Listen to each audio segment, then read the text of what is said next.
Hi, good morning everybody. Wheezy here from Wheezy's Herbal Remedies, and today I'm going to talk about kefir milk. No, it's not a herb, but it is a remedy. I don't know if you're familiar with kefir. Some people call it kefir. There's also kefir water grains and there's kefir milk grains. And what I'm talking about today are the milk grains. And kefir is a superfood. Even if you have some intolerance, lactose intolerance to the milk, because the kefir is a bacteria that feeds on the sugars in the milk, it helps to reduce the lactose in milk products. Now, some of you may or may not know that kefir is something that's been used in the olden days, I guess you could say, because they didn't have refrigeration. So what they would do is they would make kefir milk. Now, I'll show you what this looks like. This is, I just took off the cloth. This is one that's been sitting out for about 48 hours. I took it out of the fridge. I had it dormant for a while because with kefir, it's very flexible. If you don't have time to use it on a daily basis, you can put it in the refrigerator with some milk and let it sit in there. It's good for a good week anyways without having to give it any more milk.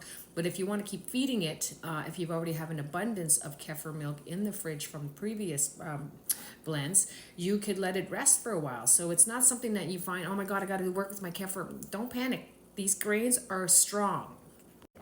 They're great for bone health. They're a good source of calcium, vitamin K2, magnesium. Really great for bone density in women. It's good for gut health. It helps. It's got probiotics in there that help restore the balance in the gut. It's great for digestion. I find if I have a little glass before bed, it also helps me sleep at night with due to postmenopausal symptoms and whatnot. It's great for the immune system. It's great for blood pressure. It's also good for cholesterol, triglycerides, and for inflammation. So what I'm going to do today is show you how I strain my kefir. So what I need is a clean mason jar with a strainer and a little funnel so that thing doesn't make a mess. Plastic is recommended. Some people say it doesn't matter, you can use metal, but I've always used the plastic. Anywho, so what I'm going to do right now, and you can see this has separated, this is the whey. And this is the kefir, and the kefir grains are in here. So I'm going to pour this in here so you can see. I know, it doesn't look very appetizing. But trust me, it makes for a very good, a good supplement in your diet. And it does have a bit of a sour taste. It does take a little while to get used to, but if you blend it in a smoothie, you can make an excellent smoothie with it. It cuts down on the sugar. So here it is. It's just going to strain, and I want to show you what a second ferment looks like. So this one here is, I made this one, it's cherry. So I used the actual ferment that I've separated from the grains. I added some cherries, which were frozen. I chopped them up, thawed them out just a little bit. I added some coconut milk. And I also added a tiny little bit of cherry and pomegranate juice, organic cherry pomegranate juice, just to give it a little sweetness to it. And after this is done, you let this sit on the counter for about an hour or so, and then you can taste it. If it's too tangy, then you might have let it sit too long, but it's good to have that little ting, like zing. Most of us are so used to having a sweet palate that when it's time for sour, it's kind of like, ew, not good, but it's very good for the gut. So yeah, so once it's done, I will drink, oh, this is done now, but after you've had it in the refrigerator, you can let it sit in your cup for a little bit and then drink it. And it's awesome. It tastes like cherry. Yes, it has a little bit of zip to it, but so excellent for your health. So as I continue on here, I'm going to show you this is slowly dripping through. Yeah, so as I do this, the milk will come through the strainer, and these little bubbies here are my grains.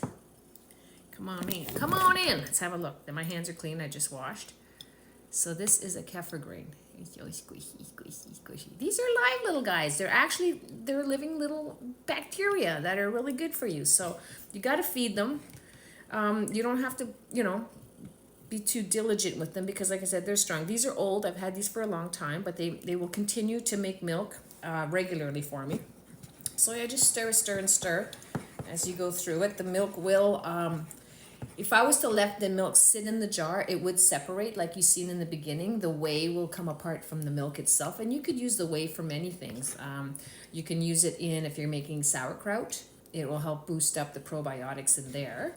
You could use it when you make, if you make your own mayonnaise. You can put it in cooking. I've done that. You can even add a little bit to a salad dressing because it does have a little zip and it's full of good nutrients. So here I am, stir, stir, stir. And continue to add the rest to this. And I will reuse the same jar. I know it looks kind of nasty, but that's their little home, you know, like they don't like to move around. Like, you know, once you're settled into your house, you don't want to be moving around, packing up and into a new place and start over and all that. Same with the grains. They kind of like their home, you know, so I will reuse the same jar over and over. I mean, if it gets disgustingly crusty, I will use a new one, but it takes a long time before it gets thick around the sides.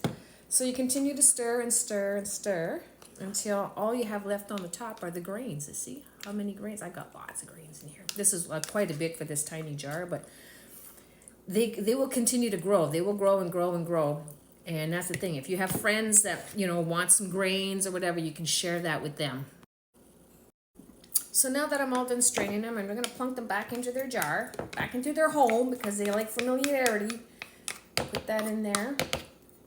Then I'm going to add some whole milk. Try not to get the triple filtered milk.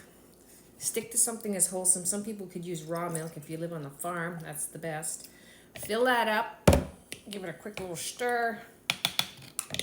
And now I'm going to set that aside. This jar here is now ready for the refrigerator. So keep it in the fridge and then I will make a second ferment out of it. I like to make the pina colada blend and also cherry is one of my new favorites. So that's what you do with this. Now with this one here, I'm just going to put this to the side. Give this a little wipe. I'm going to put my cheesecloth on top with my elastic. And now we're going to set it on the counter. As you can see, it's all blended. When I showed you the beginning, there was the whey at the bottom. That's after it's been sitting for a few hours. I will let this sit till tomorrow morning and then I'll strain it. Same process. Get this out. Get this out. Get the grains out of the milk. And then away you go. You're all set. So if you're looking for something interesting that's different, healthy for you, give kefir a try. All right. We'll talk to you again soon. Bye-bye.